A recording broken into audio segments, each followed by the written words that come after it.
नमस्ते सर। प्रणाम। चलिए क्लास स्टार्ट करते हैं आज की। नमस्ते। आज से क्लास चलेगी किस पे? नियमों पे। क्योंकि आज का टॉपिक क्या है हमारा? नियम। और आज से हम क्लास भी चलाएंगे किसके ऊपर? नियमों के ऊपर। तो अभी तक की क्लास के अंदर क्या समझ में आपको आया ये तो मुझे पता नहीं है। एग्जैक्टली मुझे नहीं पता है कि आप लोगों को क्या समझ में आया है।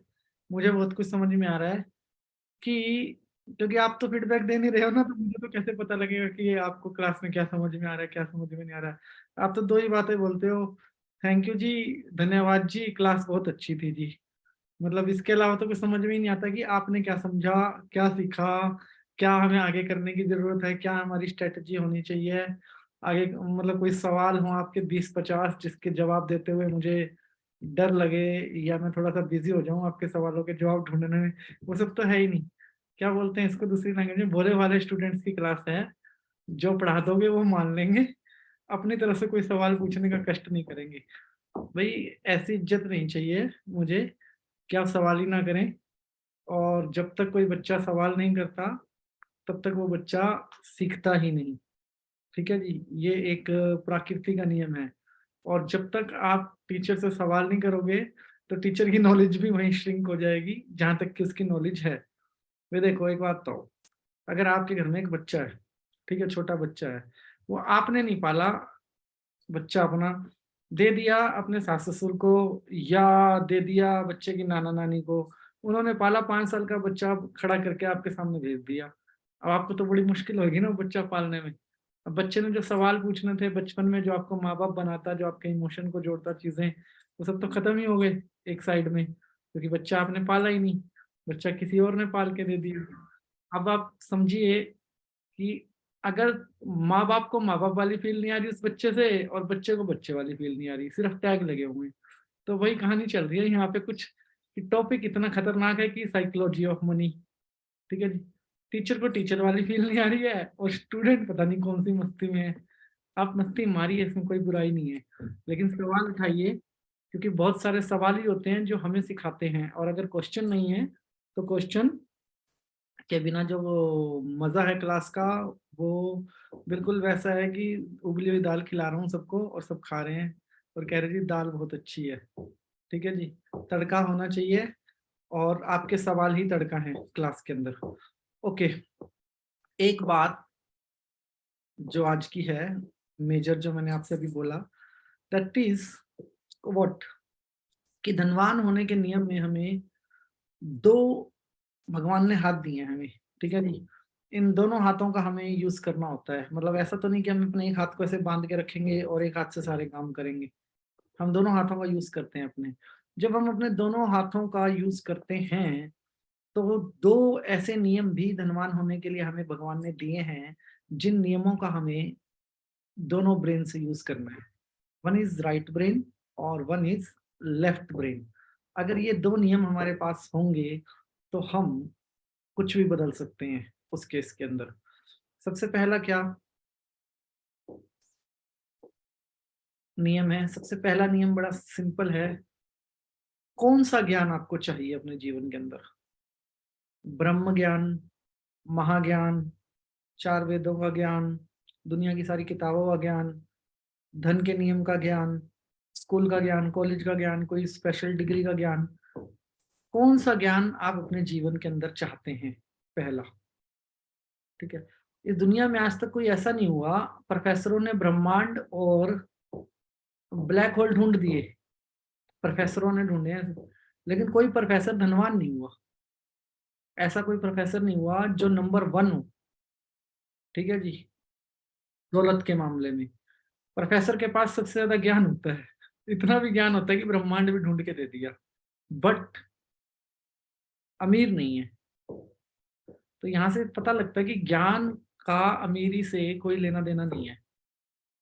ठीक है, बट ज्ञान के प्रयोग का अमीरी से लेना देना है, कि आप ज्ञान का प्रयोग कैसे करते हैं। ठीक है जी, पहली चीज तो ये है कि हम किस ज्ञान के पीछे भागते हैं और कौन सा ज्ञान हमारे पास होना चाहिए, कौन सा ज्ञान हमारे पास नहीं होना चाहिए। और जब धनवान बनने की बात करें तो ज्ञान मेरे काम की चीज है भी है कि नहीं है? वहां पे, क्योंकि जितनों के डाटा उठा के देख लो, सारी टेक्नोलॉजी उनके पास है जिनके पास ज्ञान नहीं है। चाहे आप आईफोन की बात कर लो, चाहे आप रोड कार की बात कर लो, चाहे आप कंप्यूटर्स की बात कर लो, मतलब कुछ है ही नहीं। कोई कह रहा है 10वीं पास जी, कोई कह रहा है जी ग्रेजुएट भी नहीं हूं मैं, कोई कह रहा है कि मैं तो फेल हूँ, कोई कुछ कोई कुछ कोई कुछ। ठीक है जी। और तो और जो कथावाचक हैं, कथावाचक जिनको हम कहते हैं अध्यात्म के अंदर, वो भी पढ़े लिखे नहीं है, वो भी कोई पांचवी, कोई चौथी क्लास, कोई पांचवी क्लास, और वो धड़ाधड़ संस्कृत बोल रहे हैं और कथावाचक हैं, अच्छे अच्छे ज्ञानी हैं, पंडित हैं, मतलब समझ में नहीं आता।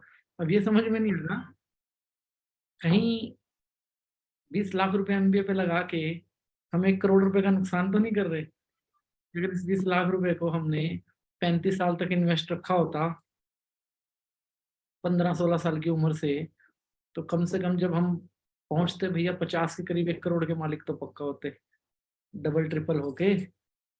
3 बारी तो पैसा घुमाना था, 1 करोड़ रुपए हमारा बन जाता बड़े आराम से। पहले 20 लाख की एफडी करवाते, 20 से 7 साल में 40 होते, 40 की एफडी करवाते, 7 साल में 80 हो जाते, फिर 80 की एफडी करवाते, 7 साल के अंदर 1 करोड़ 60 लाख। लो जी, 21 साल में हो गया, मैं तो 35 साल बोल रहा था। ठीक है जी, 21 साल में ही आपका 20 लाख कितना हो गया। और अगर वैसे कैलकुलेशन करें, 35 की उम्र तक पहुंचते पहुंचते नौकरियां ही 50,000 रुपए की कर रहे हैं लोग, 40,000 रुपए की नौकरी, 50,000 रुपए की नौकरी, लाख रुपए भी कमा रहे हैं, तो क्या बड़ी बात है 20 लाख रुपए एमबीए पे लगा के। ज्ञान का सिस्टम क्या है, ज्ञान का भौतिक गुण क्या है? सबसे बड़ी बात यह है कि अगर आप ज्ञान की तुलना अदर से करते हो, तो सच्ची में आप बिलीनियर्स का डेटा उठाओ, आप हिल जाओगे, क्योंकि आप हर बिलीनियर से इंटेलिजेंट हो। मतलब आपका दिमाग घूम जाएगा कि मैं हर बिलीनियर से इंटेलिजेंट हूँ, और लेकिन मेरी मूर्खता क्या है कि मैं उसको बिलीनियर कह रहा हूँ, दूसरे आदमी को। ऐसा क्या उनके पास जो हमारे पास नहीं है? ऐसी कौन सी शक्ति, ऐसा कौन सा नियम जो उनके पास और हमारे पास नहीं है? कोई भी अगर सोचे गहराई में जाके, ठीक है, इससे ही बड़ी एक बात तो, कुछ पढ़े लिखे लोगों ने उन बिलीनियर्स पे किताबें लिख दी, वो भी उतने अमीर नहीं बने जितने वो बिलीनियर्स अमीर हैं। फिर चाहे वो जोसेफ मफी हो या रंडा ब्रायन हो, कोई भी राइटर उतना अमीर नहीं बना जितने अमीर वो हैं। किताब लिखने वाला अमीर नहीं है, किताब बेचने वाला अमीर नहीं है, किताब पढ़ने वाला अमीर नहीं है।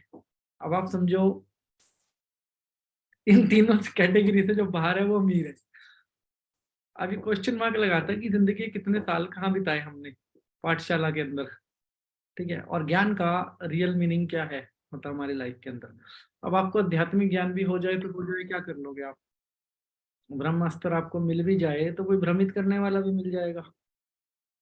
कोई शक्ति आपको मिल भी जाए तो शक्ति के प्रयोग करने के नियम नहीं मिलेंगे, आध्यात्मिक ज्ञान की बात करें तो। और दूसरी बात, जो ज्ञान का इतना प्रचार करता है वो वहीं रुका रहता है, और कोई दूसरा आदमी सीढ़ी बना के आगे निकल जाता है। ठीक है, चाहे उसके पास कम ज्ञान हो। एक बात तो बहुत अलग ही लगती है मेरे को, मतलब लोग उसको मोटिवेशनल स्टेटमेंट के नाम से देखते हैं, और मैं किसी और मतलब नजरिए से उस बात को देखता हूँ। लोग कहते हैं कि स्टीव जॉब्स ने जब एक ग्रेजुएशन सेरेमनी में गया था तो एक शब्द बोला था कि मैं ग्रेजुएट तो नहीं हूँ, बट मुझे बड़ा प्राउड फील हो रहा है कि मैं ग्रेजुएट्स को डिग्री सम्मानित कर रहा हूँ। लेकिन ये उनकी तो बेइज्जती है ना, जो ले रहे हैं डिग्री, जब आप खुद तो ग्रेजुएट हो ही नहीं और हमें आप सम्मानित कर रहे हो यहाँ पे। उनकी तो बेइज्जती हुई ना ये। इसका मतलब पैसा इतना बड़ा हो गया कि पैसा ज्ञान से भी ऊपर है। पैसा ज्ञान से ऊपर हो गया, इसका मतलब कि अगर पैसा ज्ञान है। फोर्ड कंपनी वाला व्यक्ति था जो, उसको तो जब उसके बारे में किसी न्यूज़पेपर वाले ने छाप दिया, अनाप शनाप उस न्यूज़पेपर वाले के ऊपर केस कर दिया। जब उसने उसके ऊपर केस कर दिया तो वो पढ़ा लिखा था नहीं। उसके वकील ने उसका मजाक उड़ाने के लिए घुमा फिरा के उससे सवाल पूछे। सवाल क्या था? सवाल बड़े सिंपल थे जी। अच्छा बताइए जी, फर्स्ट वर्ल्ड वॉर में कितने सैनिक गए थे? मतलब जीके के क्वेश्चन पूछने शुरू कर दिए। ये जियोग्राफी यहाँ की कैसी है, वहां की जियोग्राफी कैसी है, ऐसे उसने 4-5 क्वेश्चन पूछे। उसने उनके वकील को रोका और पूछ बताइए की बात। कह रहा जी इतना ज्ञान नहीं है मेरे पास सिर्फ इतना ज्ञान है कि अगर मेरे को आपके सवालों के जवाब देने हो ना, तो मेरी टेबल पे कुछ बटन है, उन बटनों को मैं दबाऊंगा और हर टॉपिक के एक्सपर्ट आपके सामने खड़े होंगे। मतलब मेरे पास इतने पढ़े लिखे लोग काम करते हैं कि जिस टॉपिक का एक्सपर्ट आप बोलोगे उस टॉपिक का एक्सपर्ट मैं आपके सामने खड़ा कर दूंगा और आपके सवालों के जवाब आपको मिल जाएंगे। अब ये स्टेटमेंट आप डार्क साइकोलॉजी में पढ़ते हो तो क्या लगता है, मतलब व्हाट यू फील एग्जैक्टली होगा क्या, हमें हमें ऐसा पढ़ने के बाद हमें क्या फील होगा? पैसे से किसी को भी खरीदा जा सकता है और ये कोई बहुत बड़ी बात नहीं है। आज 100 में से 100 लाने वाले बच्चों को आप पूछो सपना क्या है तुम्हारा, क्या करोगे? कोई कहेगा जी मैं माइक्रोसॉफ्ट में जॉब करना चाहूंगा, कोई कहेगा मैं क्या नाम है गूगल में जॉब करना चाहूंगा, कोई कहेगा मैं फलानी कंपनी में जाना चाहूंगा। अच्छा जी। और एक बार तो मैं किसी स्टूडेंट से मिला था, उसने मेरे को एक बात कही थी जो बड़ी शॉक थी कि मैं अपनी आंखों से एक बार बिल गेट्स को देखना चाहता हूँ। मैंने बोला बिल गेट्स में ऐसा क्या है? क्योंकि उसने विंडोज बनाई है, इतनी बड़ी कंपनी बनाई है। अच्छा, मैंने बोला बेवकूफ, विंडोज तो तुमने बनाई है, बिल गेट्स ने तो पैसा दिया तुम्हें विंडो बनाने का। ऐसे ही होता है ना। अब जो 100 में से 100 लाता है उसका सपना है एक 10वीं फेल से मिलना। मतलब पैसा इतना बड़ा हो गया कि पैसे के सामने ज्ञान का कद छोटा हो जाता है। आप कहीं से भी देख लो, किसी भी पैरामीटर से पैसे को पकड़ के देख लो, पैसे के सामने ज्ञान का कद छोटा हो जाता है। तो पैसे के पास ऐसा क्या है? लेकिन ज्ञान की ही बात की जाए तो ज्ञान की भाषा में पैसे को माया बोला जाता है। क्या बोला जाता है? माया। ठीक है जी। और माया का मतलब क्या होता है? भ्रमित कर देना। जिसके पास माया होगी वो किसी को भी भ्रमित कर देगा। इसीलिए शायद पैसा ज्ञान से बड़ा हो गया। I am right? भ्रमित करना जानता है ना वो, और भ्रमित कर दिया उसने सबको। अभी मैंने आपसे बात की इस टॉपिक पे, आप सब भी भ्रमित हो गए हो। माय गॉड, इतने पढ़े लिखे तो किस काम के पढ़े लिखे, ये तो कुछ और ही कहानी है। ऐसा ही होगा ना। कुछ बच्चे तो मन में विचार बना रहे होंगे, कुछ लोग जिनके बच्चे 10वीं तक पढ़े होंगे तो वो बोल रहे होंगे चलो 11वीं में एडमिशन नहीं करवाएंगे, इनको बिल गेट्स बनाएंगे। ऐसा दिमाग में आया होगा। यस एग्जैक्टली, पैसा माया है और माया भ्रमित करने की शक्ति रखती है। ठीक है जी। माया को रूल करने की शक्ति ज्ञान के अंदर है। माया तो भ्रमित ही करती है ना। माया जिसके पास है उसको भी भ्रमित करेगी और जिसके पास नहीं है उसको भी भ्रमित करेगी। जिसके पास है माया वो कैसे भ्रमित होगा? उसको और चाहिए और चाहिए और चाहिए, इसके अलावा उसको कुछ नजर नहीं आएगा। क्योंकि एक बार मैंने जो पा लिया मैं उसको खोना नहीं चाहूंगा अपने जीवन के अंदर। ठीक है जी। और जिसके पास नहीं है वो दूसरे को देख के भ्रमित होता रहेगा कि अच्छा मेरे पास कब होगा, मेरे पास कब होगा, मेरे पास कैसे होगा। तो एक सिक्के के दो पहलू हैं। ठीक है जी। और अगर माया को आकर्षित करना हो तो हमारे पास क्या नियम होना चाहिए? हमारे पास नियम होना चाहिए एक ऐसा कि जैसे आईने के सामने किताब को रख के पढ़ना है। समझ रहे हैं आप? मतलब हमें माया को एक डिफरेंट मिरर के अंदर रख के चलना है, एक डिफरेंट आईने के अंदर, और स्वयं को एक डिफरेंट आईने के अंदर। मतलब हम होने साथ भी चाहिए और हम साथ भी नहीं होने चाहिए। हमारा रिफ्लेक्शन एक दूसरे के ऊपर होना चाहिए, मेरा और माया का। इस नियम का मतलब क्या है? इस नियम का मतलब है कि आपको एक चीज का बहुत ध्यान रखना है जो आपको कभी नहीं छोड़नी अगर आपको धनवान बनना है तो। सबसे पहले तो सभी क्लास में खड़े हो जाइए, एक एक्टिविटी करते हैं। एक बार सभी व्यक्ति खड़े हो जाइए, एक एक्टिविटी करते हैं, कैमरे भी ऑन कर लीजिए। अच्छा लगेगा जो हम करने जा रहे हैं सबको।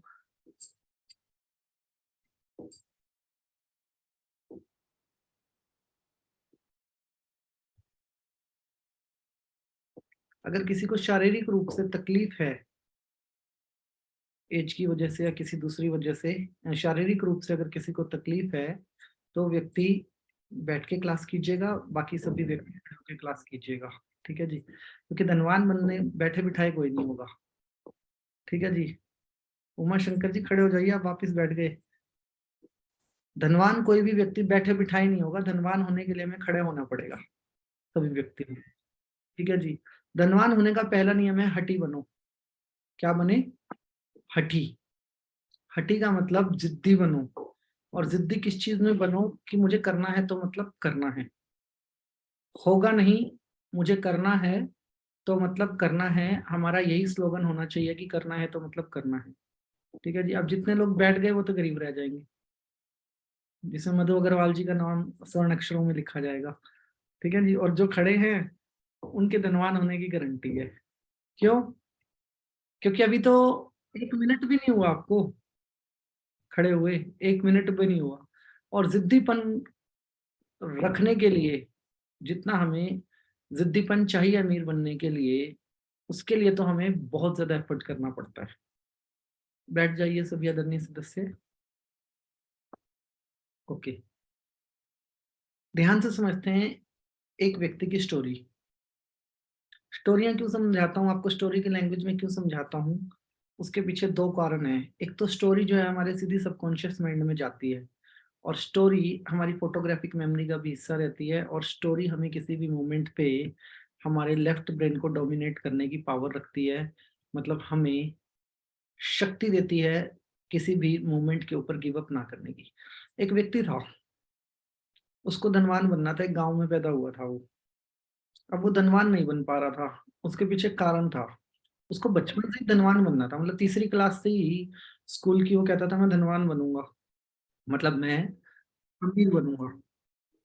अब वो किसी स्पोर्ट्स के लायक नहीं था, वो बिल्कुल पतला सा था। मतलब जब आप उसकी बायोग्राफी पढ़ोगे तो मरते दम तक उसकी कमर ना 26 नहीं हुई, मतलब इतना पतला था वो। 26 कमर हुई नहीं, मतलब मैं भी उससे मोटा हूँ। तो अब हुआ क्या कि जब वो व्यक्ति इतना कमजोर था, तो उसको अमीर बनने की बड़ी होड़ थी। और अमीर बनने के लिए वो क्या रास्ता चुनना चाहता था, जो आप और हम सोच भी नहीं सकते थे। वो कहता था मैं हॉलीवुड जाऊंगा। कहाँ जाऊंगा? हॉलीवुड। और हॉलीवुड में मैं पैसा कमाऊंगा। और हॉलीवुड में तो अच्छे से अच्छा चला जाए, मतलब आप बॉलीवुड में ही नहीं बना सकते, हॉलीवुड तो बहुत दूर की बात है। उस व्यक्ति की जिद थी, और इस जिद ने ना उस व्यक्ति को मोटिवेट किया। हमेशा हमारी जिद हमें मोटिवेट करती है। हमारी जिद हमें हमारे स्वप्न से जोड़ती है। हमारी जिद हमें हमारे द्वारा प्राप्त किए गए किसी भी ज्ञान का मूल्य समझाती है। और हमारी जिद हमें ज्ञान के साथ हमारे ज्ञान का प्रयोग कैसे करना है, उसको प्रयोग करने की विधि भी बताती है। अब टेक्निक ही नहीं आती होगी तो गाड़ी कैसे ठीक करोगे? ठीक है जी। और ये जिद कहाँ से आती है? ये जिद आती है तब जब मैं अपने अंदर इस एटीट्यूड को जन्म देता हूँ, स्वयं जिद के एटीट्यूड को। अब होता क्या है कि जब वो व्यक्ति अपनी इस स्वप्न को जीने लगा, तो एक दिन उसकी बॉडी पैरालाइज हो गई, सोए सोए। अब इसकी उम्र बहुत कम थी, बहुत कम एज में था वो। एज का मतलब होगा 15-16 साल का। उसकी बॉडी पैरालाइज हो गई। और पैरालाइज मतलब वैसे वाला पैरालाइज नहीं, पैरालाइज मतलब कि वो लेटा हुआ है और वो अपने हाथ पैर नहीं हिला पा रहा है। ऐसा हम लोगों के साथ भी हो जाता है कई बार सोते सोते। ठीक है जी। कि हम लेटे होते हैं और हम अपने हाथ पैर नहीं चला सकते। ठीक है। अब हुआ क्या कि जैसे उसकी बॉडी पैरालाइज हुई ना, तो उसको ऐसा लगा कि मैं अब हॉलीवुड में कभी नहीं जा पाऊंगा, क्योंकि मेरी बॉडी पैरालाइज हो गई है, मैं अपनी बॉडी को मूव नहीं कर पा रहा हूँ। और उसी मोमेंट पे वो व्यक्ति अपने हाथ की तरफ देखता है और अपनी एक फिंगर के ऊपर आंखें टिका लेता है, और उस फिंगर से अपनी आंखों को इस प्रकार से अपनी आंखों के सामने अपनी फिंगर को मोड़ता है। ठीक है जी। जब वो अपनी फिंगर को मोड़ता है एक को, तो फिर वो दूसरी फिंगर को मोड़ता है, फिर वो तीसरी फिंगर को मोड़ता है, फिर वो अपनी पूरी बाजू को मोड़ता है और बाजू को ऐसे उठाता है, इस प्रकार से दूसरी बाजू को उठाता है, फिर वो अपने पैरों को हिलाता है और पैरों को हिला के एक नॉर्मल कंडीशन के अंदर आता है। और उठने के बाद उसको एहसास होता है कि मैं बच गया। लेकिन इस इवेंट से ना वो एक चीज सीख जाता है। दैट इज वॉट, कि अगर आज मैंने अपने बॉडी के साथ जिद ना की होती, तो अगर मैंने अपनी उंगली को फोकस करके ऐसे ना मोड़ा होता तो शायद मैं वहीं पड़ा रह जाता। और इस बात ने उस आदमी को कुछ और ही बना दिया। वो सच में बहुत पतला था, लेकिन वो बहुत ताकतवर था। उस दौर के अंदर जिस कंट्री से वो व्यक्ति था, वहां पे उसकी कंट्री तो उसकी कंट्री, आसपास की कंट्रियों के लोग भी उसको लाइक नहीं करते थे। अमेरिका तो बहुत दूर की बात है। लेकिन फिर भी वो पहुंच गया हॉलीवुड में। ठीक है। और जब वो हॉलीवुड में पहुंच गया तो एक अध्यापक बन गया वो। वहां जाके उसको कौन रोल देने वाला था? ना तो उसकी शक्ल सुंदर, ना उसका शरीर सुंदर, ना ही उसकी कोई बॉडी लैंग्वेज। नाम से तो आप सब जानते होंगे उसको। ना उसकी कोई बॉडी लैंग्वेज। वो ऐसा दिखने वाला व्यक्ति, उसको कौन हॉलीवुड में रोल देगा? और ऐसा कई बार हुआ कि उसने हॉलीवुड के अंदर ऑडिशंस दिए, 1 बार, 2 बार, 4 बार, 6 बार, 8 बार। He can not be success. अब एक बार हॉलीवुड में उसके प्रोफाइल की वो निकल आई रिक्वायरमेंट, कैसा बंदा चाहिए हमें। अब वो वहां गया, ऑडिशन देने, पास भी हो गया। फिर नहीं उसको लिया किसी ने। जिन्होंने माइकल जैक्सन लिखा है ना, उनके ऊपर 200 रुपए का फाइन है। पेटीएम कर दीजिए अभी, क्योंकि माइकल जैक्सन नहीं है। ओके। तो क्या हुआ, उस व्यक्ति ने उस वक्त पे अपने इस चीज को भूल गया। लेकिन इस बीच एशिया में पूरे ये बात फैल गई कि ये व्यक्ति के अंदर टैलेंट है और हॉलीवुड ने इसको चांस ना देके गलती की है। जब ये बात एशिया के अंदर फैली तो उस व्यक्ति को एक डिफरेंट प्रोफाइल के अंदर रोल मिल गया। और जब उसको रोल मिल गया ना, तो उसको वो इतना हिट हुआ, उसको मल्टीपल रोल मिलते रहे। टोटल 34 साल जिया वो आदमी, 34 ईयर, और इतिहास में अमर हो गया। और उसकी जो कहानी है, उसका नाम भी है जिद। ठीक है जी, उसकी कहानी का नाम भी है जिद, मतलब हट। ठीक है जी। और उस आदमी का नाम था बुर्शली। ठीक है। बिल्कुल पतला था बुर्सली। ठीक है। और एक नंबर का एनर्जेटिक आदमी था। एक नंबर का हड्डी आदमी था, जिसको डॉक्टर ने कह दिया था कि इसकी हड्डियों में जान नहीं है, ये कभी भी पैरालाइज हो सकता है। उसने इतनी मजबूत हड्डियां बनाई कि इंसान के पेट में अगर उसको अपना हाथ घुसाना हो तो उसको चाकू की जरूरत नहीं पड़ेगी। और कमर उसकी 26 ही रहती थी मैक्सिमम टाइम। और जब वो लड़ाई लड़ता था तो शायद उसने प्रकाश की गति के नियम को और हवा के नियम को भी बदल दिया था। वो इतना फास्ट था। लेकिन उसने मार्शल आर्ट सीखा क्यों? उस व्यक्ति ने, उसने मार्शल आर्ट सिर्फ एक ही रीजन से सीखा था कि मुझे पूरी दुनिया में सबसे अलग मैं क्या कर सकता हूँ, मेरी पहचान क्या बन सकती है। और उस पहचान के मकसद से उस दौर में चाइना को कोई भी लाइक नहीं करता था। खासकर एशिया के लोग ही लाइक नहीं करते थे। आज भी चाइना के पास वो रेपुटेशन नहीं है जो हमारे पास है। मतलब आप चाइनीज को लाइक नहीं करते होंगे, चाइनीज भी हमें लाइक नहीं करते हैं। लेकिन ऐसी कंट्रीज एशिया के अंदर भरी पड़ी हैं जो चाइना को लाइक नहीं करती हैं, उसके डोमिनेटिंग एटीट्यूड की वजह से। बट उस व्यक्ति ने ना सिर्फ चाइना को पहचान दिलवाई, उल्टा उस व्यक्ति ने हर उस व्यक्ति को पहचान दिलवाई जिसके अंदर ये फियर होता है कि मैं अपने जीवन में क्या कर सकता हूँ। डार्क साइकोलॉजी में बुर्सली का एक पूरा चैप्टर है। बुर्सली समझाता है कि डू समथिंग डिफरेंट जो आपकी एजुकेशन का हिस्सा ना हो। स्कूल में जो आप विद्या पाते हैं वो सिर्फ आपको अच्छे और बुरे की पहचान करनी सिखाती है। उसके बाद आते हैं कोर्सेज, बहुत सारे। ठीक है जी। कोर्सेज, ट्रेनिंग्स, बहुत सारी चीजें आती है। वो कहता है कि आपके जीवन में आप उसी कोर्स को करो जिसको आप लाइफ टाइम स्किल बना सके। लाइक आप एस्ट्रोलॉजर बन गए तो लाइफ टाइम के लिए बन गए, लाइफ कोच बन गए तो लाइफ टाइम के लिए बन गए, डॉक्टर बन गए तो लाइफ टाइम के लिए बन गए, वकील बन गए तो लाइफ टाइम के लिए बन गए। वो कहता है ऐसे प्रोफेशन को चुनिए जिसको आप मरते दम तक अपने साथ रख सके, जो आपसे कोई छीन ना सके। ठीक है। और उस प्रोफेशन के अंदर इतनी महारत हासिल कर लो, इतनी महारत हासिल कर लो, इतनी महारत हासिल कर लो कि जब उस प्रोफेशन को डिलीवर करने की बारी आए तो आपसे अलग कोई ना हो। अब जब मार्शल आर्ट और चाइना की बात होती है तो कोई भी इस इतिहास को बोल नहीं सकता कि चाइना से अच्छा मार्शल आर्ट किसी के पास है आज की डेट में। आज की डेट में चाइना से अच्छा मार्शल आर्ट किसी के पास है ही नहीं। लेकिन उस दौर में जब बुर्शली बोलता है कि इतना कंपटीशन था मार्शल आर्ट के अंदर, क्योंकि उस वक्त रोजी रोटी का साधन था मार्शल आर्ट, सीखना और सिखाना, इतना कंपटीशन था। उस कंपटीशन के अंदर मैंने सिर्फ एक चीज को महसूस किया, दैट इज कॉल्ड वॉट, कि मारते तो सब थे लेकिन मारने के लिए ताकत लगाते थे। और मैंने सिर्फ इसी चीज को अपना हथियार बनाया, ताकत नहीं, टेक्निक। ठीक है जी।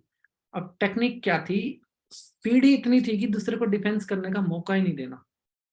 उस वो इस प्रकार से हाथ चलाएगा, आप डिफेंस इस हाथ का करोगे लेकिन इधर से दूसरा हाथ इतनी स्पीड से जाएगा कि आपको सोचने और समझने का टाइम भी नहीं मिलेगा। आपने कुछ मूवीज आती रहती हैं ब्रूस ली की, आप लोगों ने देखी होंगी, तो उस मूवी के अंदर कितनी स्पीड पे वो लड़ता है, यू कांट इमेजिन।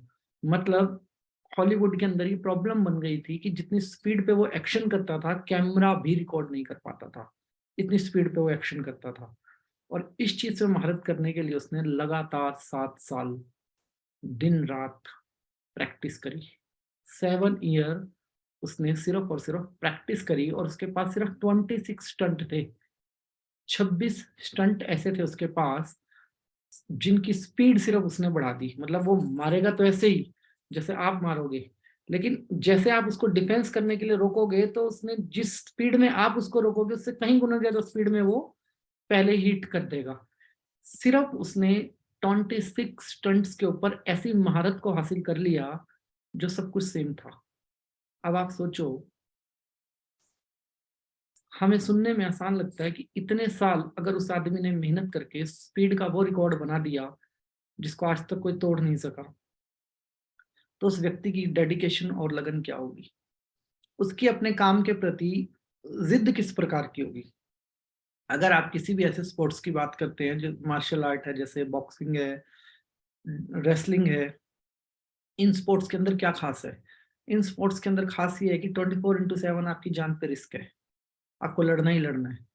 ठीक है जी, रिस्क ही रिस्क है। और इस रिस्क के अंदर कोई व्यक्ति अपनी ऐसी पहचान बनाए, और साथ में सबसे बड़ी क्वालिटी ये है, वो रोल बहुत अच्छे करता था। रोल कैसे अच्छे करता था? क्योंकि उसका जो सपना था वो हॉलीवुड का था। उसने अपने उस टैलेंट पे जाने के लिए, अपने उस सपने को पूरा करने के लिए किसी और चीज को अपनी सीढ़ी बनाया। तो जब हम सोचते हैं कि वी आर होपलेस, हमारे पास करने के लिए कुछ नहीं है, हम परेशान हैं, और उस कंडीशन के अंदर वो व्यक्ति कहाँ से कहाँ निकल गया। ठीक है जी। उसकी गरीबी का भी आप लोगों को कोई आइडिया नहीं है। वो कोई देसी घी खा के उसने अपना शरीर नहीं बनाया था, बाद में बना था वो। मतलब अमीर वो बाद, वो धनवान वो बहुत बाद में बना था। बिफोर दैट उसने एक लंबी गरीबी का वो किया है। अब सबसे बड़ी बात क्या आती है कि आप जो व्यवहार करते हो एजुकेशन का, आपने देखा होगा आज की जनरेशन में एजुकेशन एक ईगो की तरह पनप रहा है। मैं इतना पढ़ा लिखा हूं, मैं इतनी छोटी नौकरी नहीं करूंगा, मैं ऐसा हूं, मैं वैसा हूं, ईगो की तरह पनप रहा है। और जो व्यक्ति एजुकेशन को ईगो की तरह ना समझ के सिर्फ एजुकेशन से रास्ते बनाना जानता है, वो व्यक्ति कामयाब होता है। दो ही नियम है, how to use your skill. आप अपनी एजुकेशन को कैसे यूज कर सकते हो, जहां बैठे हो उसी में महारत कर सकते हो। भाई ऐसा थोड़ी है कि एक आदमी ने एमबीए की तो वो मार्केटिंग करनी जानता है। ठीक है, एमबीए करे हुए व्यक्ति मार्केटिंग करने की डिफरेंट डिफरेंट टेक्निकों को जन्म देते हैं। वो एक ने किया तो दूसरा उससे अच्छा कर सकता है, उसने किया तो उससे अच्छा कर सकता है। मैं क्या अच्छा कर सकता हूँ, मैं कैसे अलग कर सकता हूँ, मेरे अंदर कितनी लगन और जिद है अपने प्रोफेशन को लेके, ये जान लेना बहुत जरूरी है। जिस आदमी को स्टील की जीरो नॉलेज थी, उस आदमी ने फोर्ड कार बना दी। ठीक है जी। कोई आदमी जो जूते सिलता था, उसने पर्स के ब्रांड बना दिए। अपने को एक बात समझ में आनी चाहिए, आजकल हमारे इंडिया में एक ट्रेंड चला हुआ है, पढ़े लिखे आदमी लोअर प्रोफाइल पे आ रहे हैं और धनवान बनते चले जा रहे हैं, और एजुकेटेड आदमी अटक गए कहाँ? एक ऐसे पॉइजन के साथ जिसको ईगो कहा जाता है। अब आप देखिए, बीटेक एमबीए वाला, ठीक है, कनाडा वाली का ढाबा, बीए वाले की चाय की दुकान, ठीक है जी, ये सब आ गए रेडियो पे, ढाबा, ये वो। और इनसे जब पूछा जाए, अच्छा जी आप चाय बेच रहे हो, आपको शर्म नहीं आती? वो कहते हैं जी मेहनत करने में क्या शर्म। अब आप क्या कह लोगे इनको? वो कहते हैं हम कोई क्राइम थोड़ी कर रहे हैं, हम चोरी थोड़ी कर रहे हैं आपकी कोई, हम तो मेहनत कर रहे हैं, हमें क्या शर्म। और लोगों का उनको सपोर्ट मिल रहा है, लोगों का उनको फुल सपोर्ट मिल रहा है। तो इस बात से क्या समझ में आता है कि आप क्या डिफरेंट कर सकते हो। ठीक है जी, आप कितना अलग अपने स्किल के बारे में सोच सकते हो, कितना अलग। ये चीज बताती है कि आपको अपने ज्ञान का यूज कैसे करना है। अब भाई एक बात समझो, कितने दिन का कोर्स होता है हमारा एस्ट्रोलॉजी का? आइडिया आइडिया बहुत सारे लोग सिखा देते होंगे 20-25 दिन के अंदर। मेरा तो 250 दिन का है, वैसे लोग 20-25 दिन के अंदर सिखा देते होंगे। ठीक है जी, लेकिन लाइफ टाइम प्रोफेशन है। क्या है? Life time profession. आप जो सीखते हो, अगर आप उसको सिखाना सिखाना शुरू कर दो तो आपके पास कैसा स्किल होगा, तब आप कितने एक्सपर्ट होंगे। अब यहाँ पे कुछ लोग बैठे हैं, जैसे पद्मा आंटी बैठी है, इनसे एक बात पूछते हैं कि भाई आप भक्तांबर के श्लोक सिखाते हो, बड़ा खुल के बोलता हूँ कि आप भक्तांबर के श्लोक आपने बहुत लोगों को सिखाए हैं, मेरे सामने भी, वो सीख के सब व्यक्ति पैसे कमा रहे हैं, आप कहाँ बैठे हो? अब ये हो गए प्रोफेसर, और बाकी सब कौन हो गए? बाकी सब हो गए जिन्होंने एक डिफरेंट जैसी रास्ता निकाल के आगे निकल गए। अब सही बोल रहा हूँ जी मैं? बिल्कुल ठीक मेरे बोल सामने रहे हैं सामने आप अपने कितने एकदम। लोगों को सिखाया, और इनके सीखे हुए लोग आगे 5-5 हज़ार रुपए में सिखा रहे हैं, और आंटी जी वहीं बैठे हैं। जो हमारा एग्जाम्पल है यहीं पे आपके सामने है। क्यों? क्योंकि इन्होंने अलग मार्ग चुना, इनको धनवान होने की जरूरत नहीं थी, अंकल जी पहले ही धनवान बना के गए थे, और बाकी लोगों ने अलग मार्ग चुना। ठीक है जी, तो फर्क क्या है बिल्कुल कि बिल्कुल। आपको अपने ज्ञान का डिफरेंट यूज कैसे करना है, सबसे बड़ी बात है। और स्किल के लिए आपके पास क्या होना जरूरी है? स्किल के लिए आपके पास कोई एजुकेशन की जरूरत नहीं है, कोई एजुकेशन। स्किल के भाई साहब, वो वेस्टीज वाले भाई साहब बैठ जाइए आप, किरण राणा जी, आप बन चुके धनवान, तपस्या सफल हुई। ठीक है जी, स्किल के लिए आपको बिल्कुल भी घबराने की जरूरत नहीं होती कि मैं क्या करूंगा, मैं क्या नहीं करूंगा। हमने जो नियम पास्ट में, उन सब नियमों में हमें एक बात समझ में आ गई बड़ी क्लियर सी, कि भैया पैसा कमाना है ना, तो ये बेवकूफी हम अपने दिमाग से निकाल दें कि कैसे कमाएंगे। ठीक है, एक ही फॉर्मूला, एक ही नियम, मुझे करना है तो करना है। अब क्या है, अपनी क्लास के लोगों का एक एग्जांपल लेते हैं, ज्यादा तो नहीं बोलूंगा, ये क्लास यूट्यूब पे रहेगी क्योंकि आगे एक सिंपल सा एग्जांपल लेते हैं। इतने कंफर्ट जोन में हम धनवान बनेंगे क्या, जितने कंफर्ट जोन के अंदर हम हैं? अच्छा, अगर आपको पता हो कि आपको धनवान नहीं बनना, चलो, लेकिन आपको धनवान बनाने तो होंगे, खुद नहीं बनना, लोगों को तो बनाना होगा, बनाना तो है ना। तो कितने लोगों को बनाना होगा?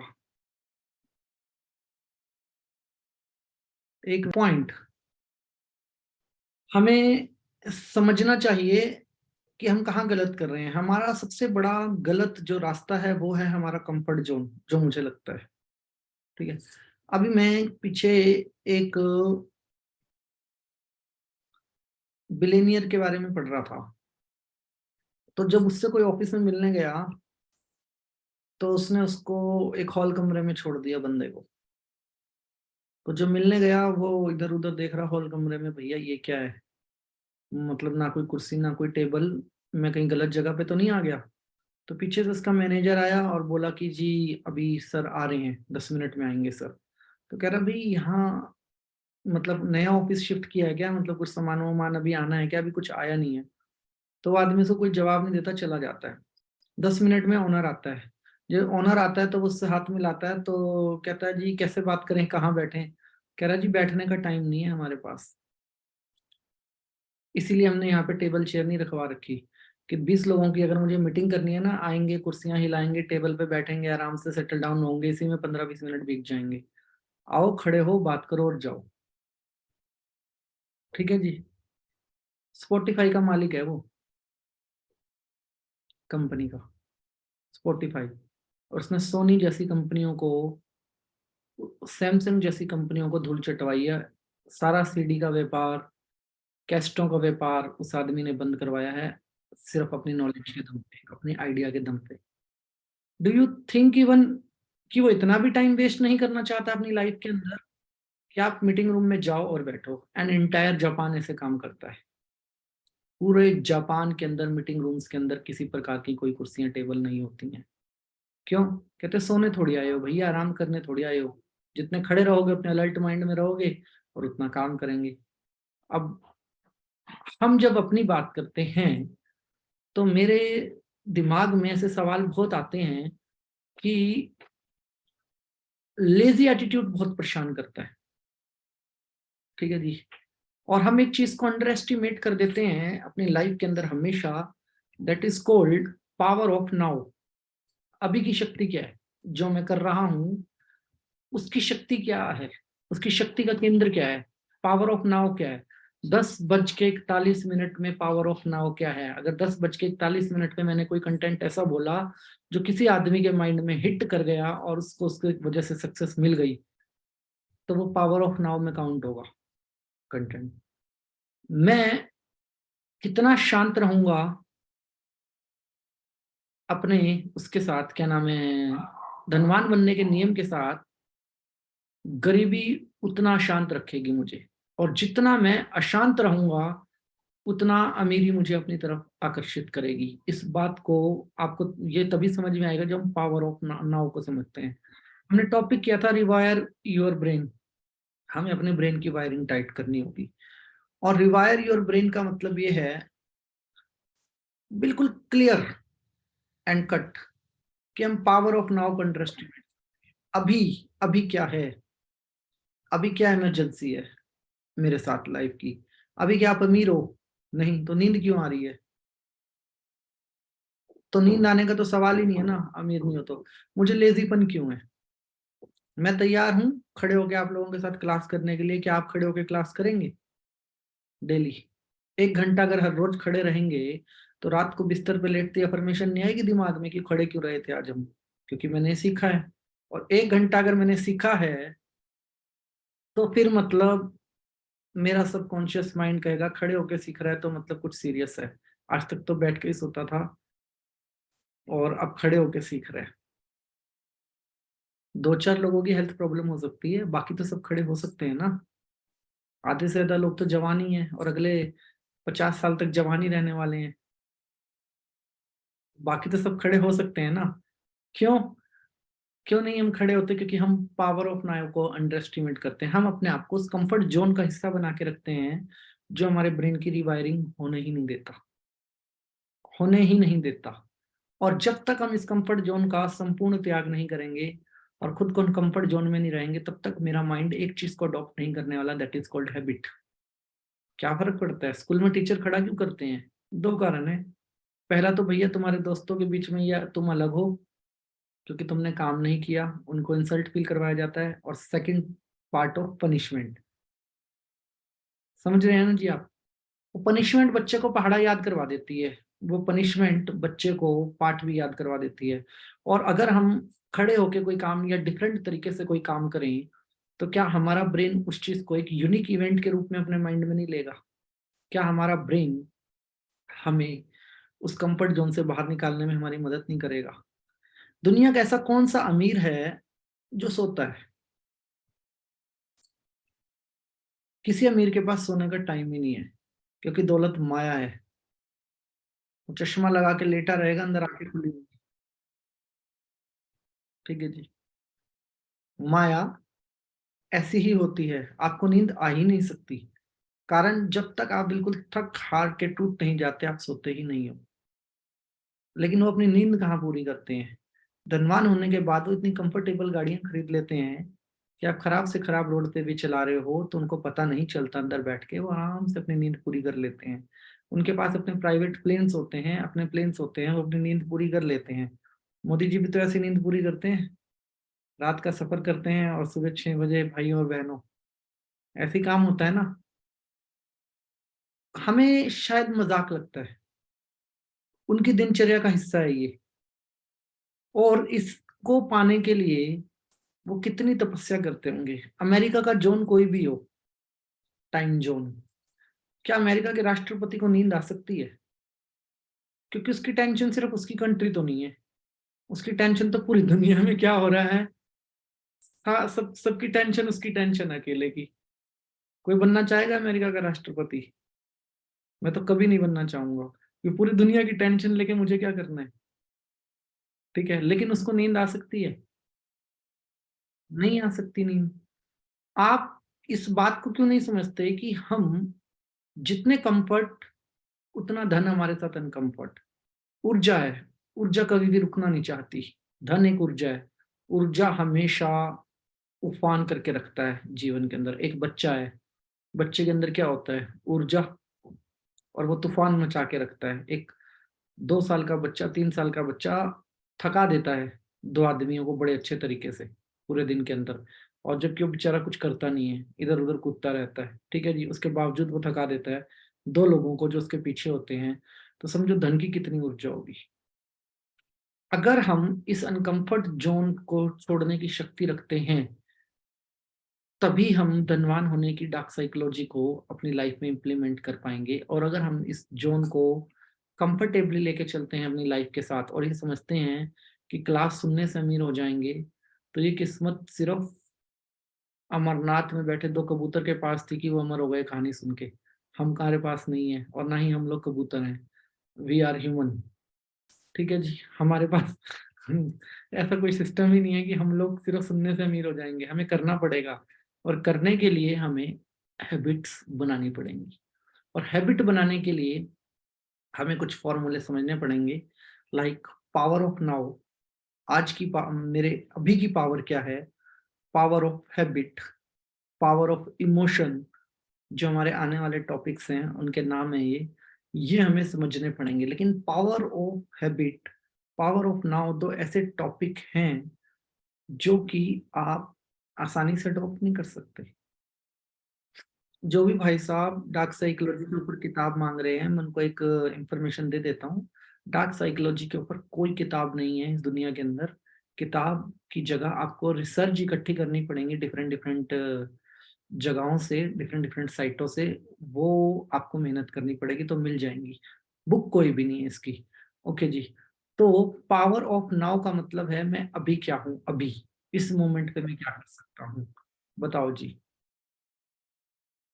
कौन व्यक्ति इस मोमेंट में 100 रुपए कमाना चाहता है? हाथ खड़ा करो। अगले 5 मिनट में कौन 100 रुपए कमाना चाहता है? ठीक है जी, 100 रुपए कमाने के लिए हाथ चलाने पड़ेंगे। पावर ऑफ नाउ का मतलब है कि मैं किसी एक आंटी को जानता हूँ जो मेरी क्लास में बैठी होती थी और बोलती थी, बेटा मैं ना पूरा दिन कोशिश करती थी। कोई वो सामान बनाते थे, मतलब सामान की पैकिंग करनी होती थी। पूरा दिन उनको टाइम नहीं मिलता था। अब जब वो मेरी क्लास में बैठी होती थी तो सामान बनाती रहती थी साथ साथ बैठ के। वो कहती थी आपकी क्लास खत्म होते ही मेरे जेब में 200 रुपये आ जाते थे। मतलब इधर 1 घंटे की क्लास खत्म हुई, इधर 200 रुपये आए उनके हाथ के अंदर। पावर ऑफ नाउ का मतलब होता है कि मैं अभी जो हूँ, मेरे लिए सबसे इम्पोर्टेंट क्या है, और मैं अपने उस इम्पोर्टेंट का यूज कैसे करूं अपनी लाइफ के अंदर। ठीक है जी, मैं उस इम्पोर्टेंट को अपनी लाइफ के अंदर यूज कैसे करूं। मतलब जैसे मैंने आइडिया शब्द बोला, तो क्या आपने कोई आइडिया आपके दिमाग में है, तो क्या आपने क्लास करते करते वो आइडिया लिख लिया कि मैं ये कर सकता हूँ, मैं इस पे बात कर सकता हूँ, मैं ये सोच सकता हूँ। अगर आपके दिमाग के अंदर किसी प्रकार का कोई क्वेश्चन आया, तो क्या आपने क्वेश्चन लिख लिया? मैंने आज तक क्लास का रिकॉर्ड है, मैंने कभी किसी सवाल का जवाब देने से मना नहीं किया किसी भी व्यक्ति को। ये जरूर कहा कि नेक्स्ट क्लास में कर लेंगे, नहीं तो क्लास चाहे रात को 3 बजे तक चले, आपके सवालों के जवाब आज तक दिए। लेकिन पहली बार इतना सुकून है कि सवाल ही नहीं पूछते, मतलब कोई सवाल पूछता ही नहीं है। तो आजाद पंछी की तरह मैं 11 बजे जी नमस्कार करके निकल लेता हूँ आप लोगों के सामने से।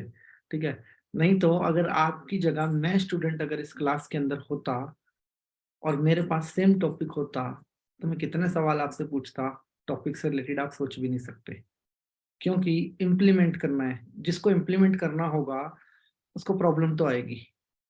ठीक है जी, मान लो कोई कह रहा है जी मैं करना चाहता हूँ लेकिन कर नहीं पा रहा, मैं आदत कैसे बनाऊं, मैं शुरुआत कहाँ से करूं।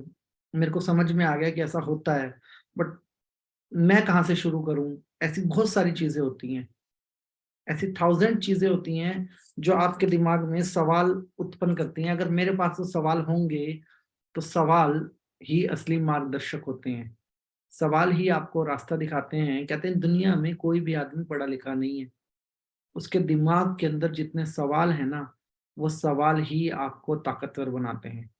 पत्रकार क्या पूछता है? सवाल। और पत्रकार की ताकत देख लो आप, ऐसा ही होता है ना। आप किसी व्यक्ति से सवाल पूछ लो, आप उसको हिला दोगे उस व्यक्ति को। और जब आप स्वयं से सवाल पूछोगे तब क्या होगा? तब आप खुद हिल जाओगे। क्यों? क्योंकि आज आप स्वयं पे उंगली उठा रहे हो। आपका सवाल आपकी परमानेंट मेमोरी का हिस्सा है। मैंने आपको 27 क्वेश्चन दिए अभी तक टोटल। आपने 27 क्वेश्चन अपने दिमाग में डाले, बार बार डाले, या एक बार आंसर निकाल के छोड़ दिया? मेरे हिसाब से जब तक हर क्वेश्चन का प्रॉपर आंसर ना मिल जाए, हमें बार बार डालने चाहिए जवाब।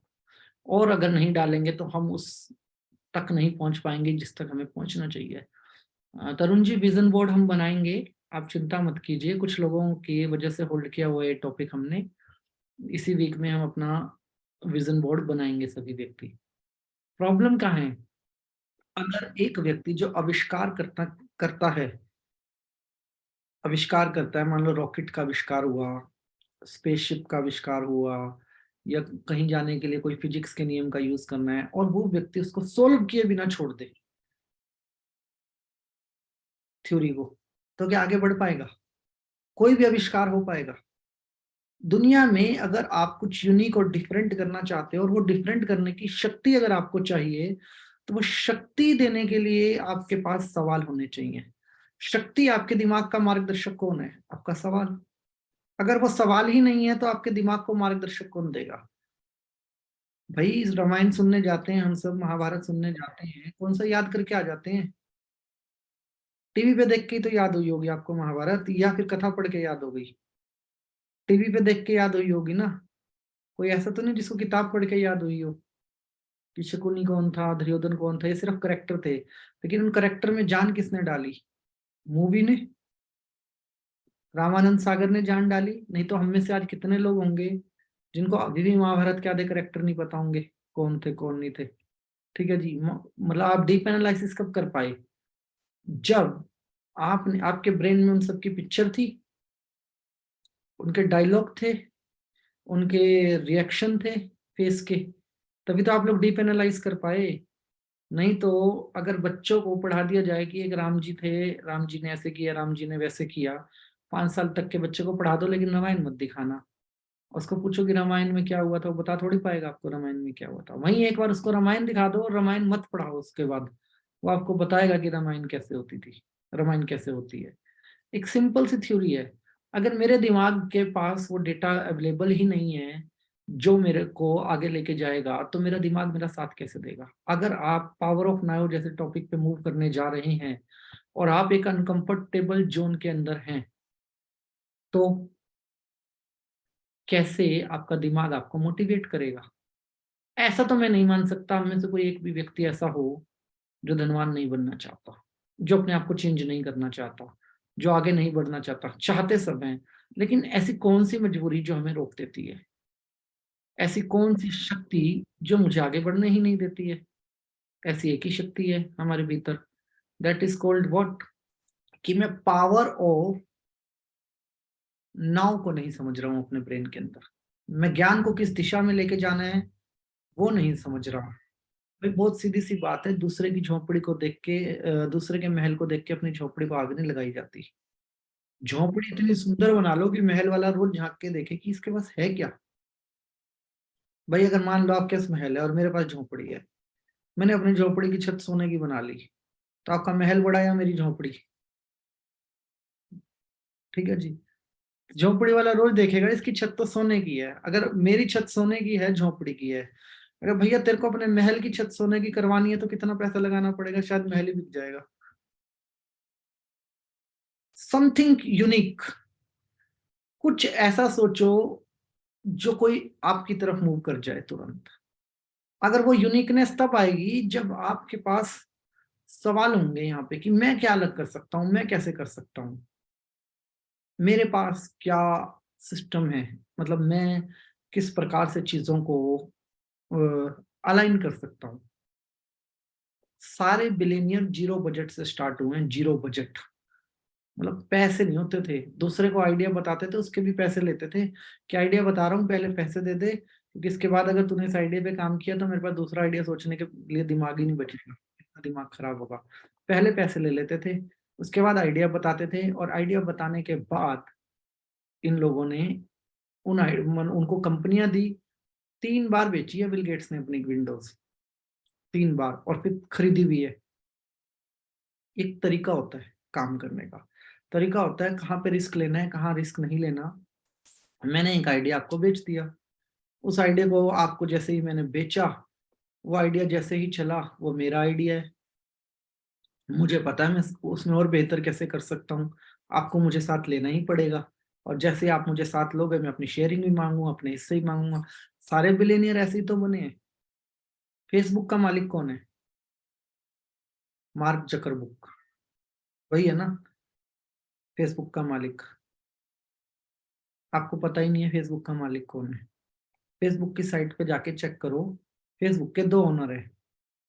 एक वो जिसका आइडिया था फेसबुक, एक वो जिसने इम्प्लीमेंट किया।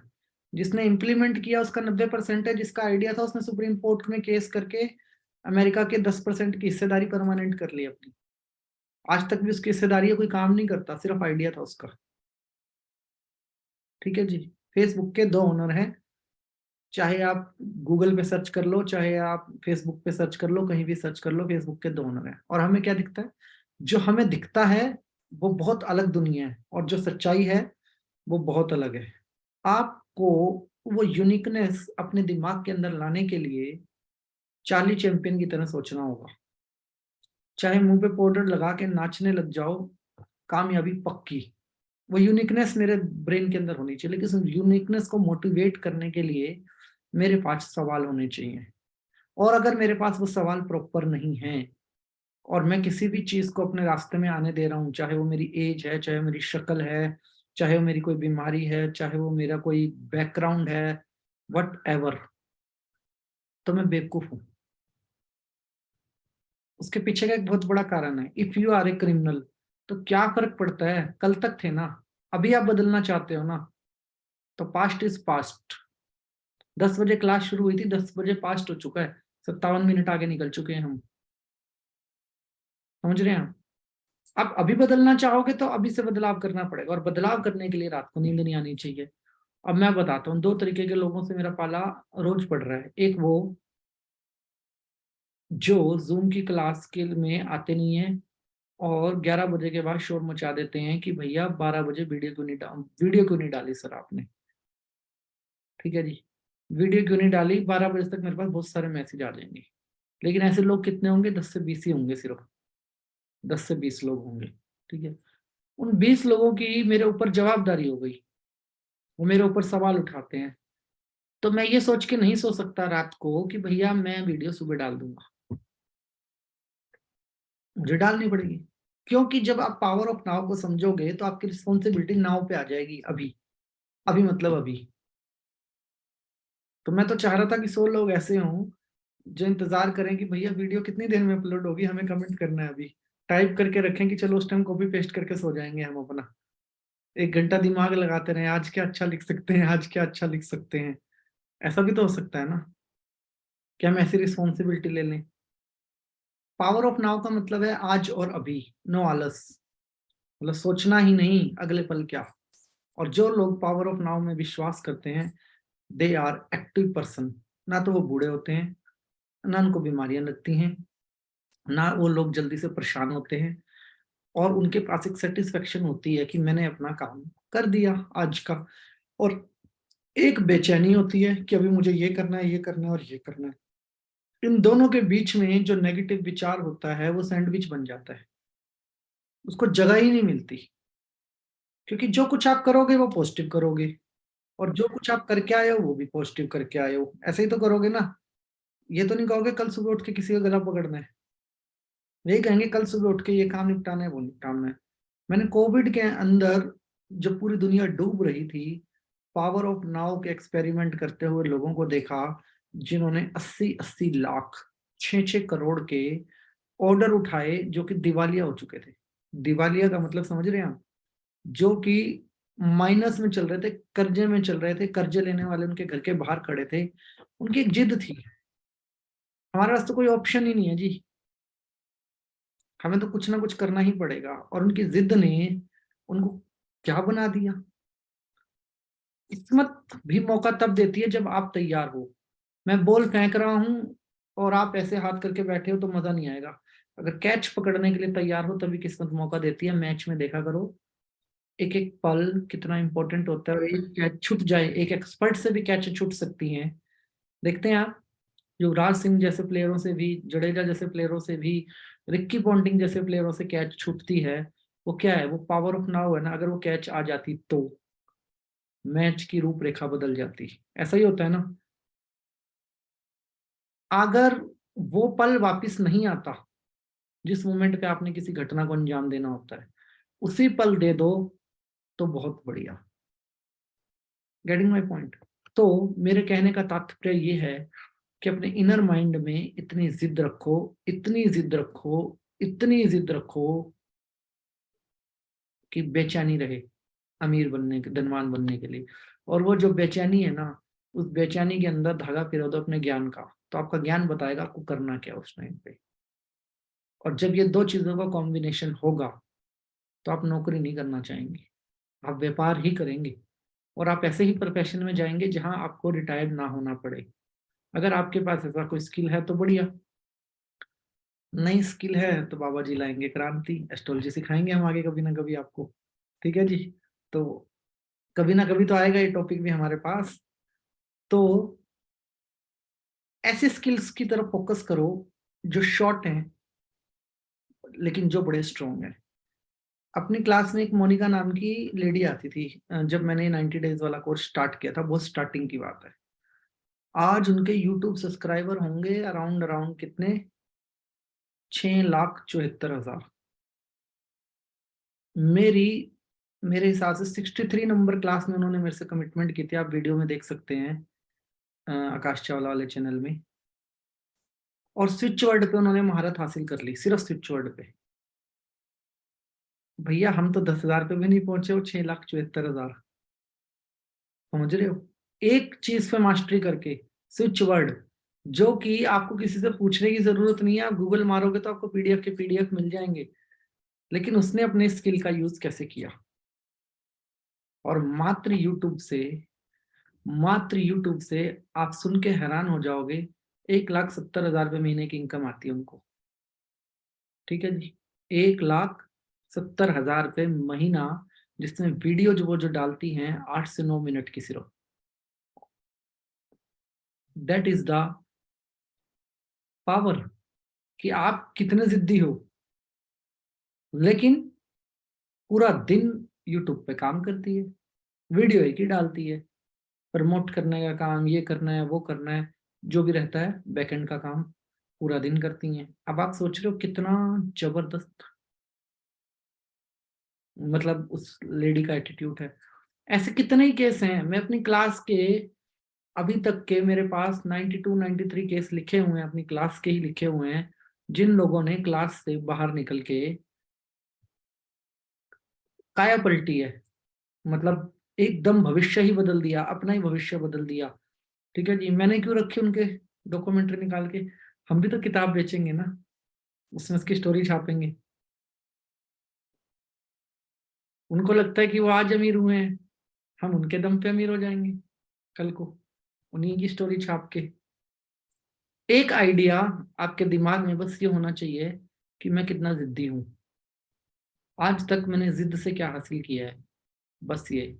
और जिस दिन ये सवाल मेरे दिमाग में आता है, और इस सवाल के सामने अगर मैंने आईना लगा दिया, मिरर लगा दिया, और उस मिरर के अंदर दूसरा सवाल मैंने लिख दिया कि कल का भरोसा नहीं है। ऐसा बोलते हैं ना, कल का भरोसा नहीं है। ये गलत बोलते हैं हम। कल नहीं बोलते, पल बोलते हैं। पल का भी भरोसा नहीं है। ठीक है जी। It's all about emergency. It's all about emergency. अभी मैं जहां हूं वो प्रॉपर तरीके से इमरजेंसी है, तो मेरे को जो करना है अभी करना है। जब आईने पे ये सवाल होगा ना सामने, तब आलस भाग जाएगी। नहीं तो फिर दूसरा सिस्टम करना पड़ेगा आप लोगों के साथ। क्या आपके घर में 20-20 चूहे छोड़ने पड़ेंगे सबके घर में, या 2-2 4-4 सांप छोड़ने पड़ेंगे कि आप कहीं भी बैठो और वो वहीं से ऐसे आ जाएं आपके सामने, तो आप इधर उधर भागते रहेंगे। जापानीज फॉर्मूला याद है ना आप लोगों को, कि जापान में कुछ मछुआरे थे, ठीक है जी। वो मछलियां पकड़ पकड़ के लाते थे और बेचते थे। अब मछलियां आगे आती नहीं थी समुंदर में, उनको पता था कि छुआरे मछुआरे हमें पकड़ लेंगे, वो पीछे ही रहने लग गई। अब इसको पकड़ के पीछे से मछली को लेके आते थे, तो जब तक वो मछली को लाते थे तो मछली बासी हो जाती थी, ठीक है, मछली मर जाती थी तो बासी हो जाती थी। अब वहां के लोग खाते नहीं थे, वो बोलते थे कि भैया ये मछली का टेस्ट अच्छा नहीं है, ये हम नहीं खाएंगे, ये बासी मछली हो गई। तो उन्होंने क्या किया, उन्होंने कहा कि चलो हम एक फ्रीजर ले लेते हैं, बोट में फ्रीजर लगा लेते हैं। तो उन्होंने एक फ्रीजर लगा लिया बोट के अंदर। अब फ्रीजर के अंदर उन्होंने मछलियां रखनी शुरू कर दी। तो फिर एक नई कंप्लेंट आ गई कि भाई ये मछलियां तो फ्रीजर में रहती हैं, इसमें फ्रीजर वाला टेस्ट आता है, ये मछली भी हम नहीं खाएंगे। तो उनको लगता है कि भैया अब क्या करें, ठीक है जी। वो एक बॉक्स टाइप में बना लेते हैं जिसमें बहुत सारा पानी होता है, और मछलियां उसमें डालते हैं। मछली जिंदा भी है और पानी भी है, लेकिन वो क्या होती थी, जिंदा मछली मरे जैसी। भाई जब आपको पता ही है आपको काटने के लिए ले जा रहे हो, तो आपका मोटिवेशन तो जीरो ही होगा, आप डांस तो करोगे नहीं उस टाइम पे, ठीक है। जैसे मुर्गों की हालत होती है जब आप देखते हो। तो मछलियों के अंदर जान होती नहीं थी, तो मछली खाने वाले ने उसकी भी कंप्लेंट कर दी कि भैया ये तो मछली जो है एक्टिव मछली नहीं है, काइंड ऑफ। तो उन्होंने क्या किया, लास्ट में उन्होंने एक आइडिया लगाया। उन्होंने एक शार्क मछली उन मछलियों के बीच में डालनी शुरू कर दी। अब शार्क मछली उनकी 2 4 5 मछलियां तो खा जाती थी, लेकिन बाकी सारी मछलियां कूदती रहती थी पानी के अंदर, कभी इधर भाग और कभी उधर भाग। उससे क्या हुआ, मछलियां भी ताजी रहने लग गई, एक्टिव रहने लग गई, और सारी प्रॉब्लम का एंड हो गया उनकी। तो अगर अपने बिस्तर में भी कोई ऐसी कहानी है कि ऐसी कोई मैग्नेट वेव है कि जो हमें उठने ही नहीं देती, या कोई ऐसा आलस्य का कोई कारण है जो हमें आगे बढ़ने ही नहीं देता, तो एक एक सांप रख पाल लेते हैं हम सब लोग। सफेरों का धंधा भी ढीला चल रहा है। एक एक सांप है उसको छोड़ देते हैं बिस्तर के नीचे, ये बात की गारंटी है कि वो दिखे आपको कहीं भी, चाहे वो आपको बाहर जाते हो दिख जाए, घर से नींद पक्का नहीं आएगी रात को, वो आपको चालू रखेगा सबको। या तो कोई ऐसी टेक्निक अपना लेते हैं, या अपने दिमाग में कुछ ऐसा बिठा लेते हैं जो मुझे चैन से सोने ना दे। और दिमाग में सिर्फ एक ही चीज बैठ सकती है कि अगर उसके पास है तो मेरे पास क्यों नहीं, दिमाग तो बराबर का है। तो मेरे दिमाग की शक्ति का मैं यूज कैसे करूं, जब ये बिठा लेंगे और पावर ऑफ नाउ को समझेंगे, आलस्य को छोड़ेंगे, तब हम नई हैबिट्स को पाएंगे। और जब हम नई हैबिट्स को पाएंगे तो हम डेफिनेटली बदलाव महसूस करेंगे अपने जीवन के अंदर। तो आज के लिए क्लास में इतना ही। कल फिर मिलेंगे सेम टाइम पे, और कल हमारा टॉपिक बहुत इंपॉर्टेंट है, that is power of now, ठीक है जी। आई वॉन्ट कि आप सब खड़े होकर क्लास करें और मैं बैठ के क्लास करूं, ठीक है जी। कारण है उसके पीछे, कारण बाद में बताऊंगा। जिनको तकलीफ है शारीरिक रूप से, या जिनकी आयु आयु का तो कोई चक्कर ही नहीं है, खैर जिनको तकलीफ है वही व्यक्ति सिर्फ बैठ के क्लास करें, बाकी सारे व्यक्ति खड़े होके क्लास करें। ऐसा एक नियम बनाते हैं, अगले 10-20 दिन की बात है। एक बार तो अपने ब्रेन को कुछ अलग दें, एक बार तो कुछ ऐसा टेस्ट दें कि वो भी समझे कि भैया ये करवा क्या रहे हैं मुझसे, ये हो क्या रहा है। हैबिट्स बनाएं अपने ब्रेन के अंदर, और जैसे ये हैबिट बनेगी ना, तो आप ये समझना कि जब कभी ऐसा मौका आएगा ना, आपको अपनी सक्सेस स्टोरी डिस्कस करनी है स्टेज पे खड़े होके, तो ना तो आपके पैर कांपेंगे, और नंबर 2, आप 1 घंटे की जगह 4 घंटे भी बोल सकते हैं, क्योंकि आपको खड़े होके ज्ञान देने और ज्ञान लेने की प्रैक्टिस है, ठीक है जी। तो आज के लिए क्लास में इतना ही। अपना आशीर्वाद मेरे ऊपर बनाए रखें। सभी का बहुत बहुत धन्यवाद। ईश्वर आपको मान सम्मान सुख समृद्धि धन दौलत ऐश्वर्य अच्छी सेहत मानसिक शांति और आध्यात्मिक उन्नति प्रदान करें, ऐसी हमारी ईश्वर से आप सबके लिए प्रार्थना है। अपना आशीर्वाद मेरे ऊपर बनाए रखें। सभी का बहुत बहुत धन्यवाद। मिलते हैं यूट्यूब कमेंट बॉक्स में। सभी का बहुत बहुत धन्यवाद।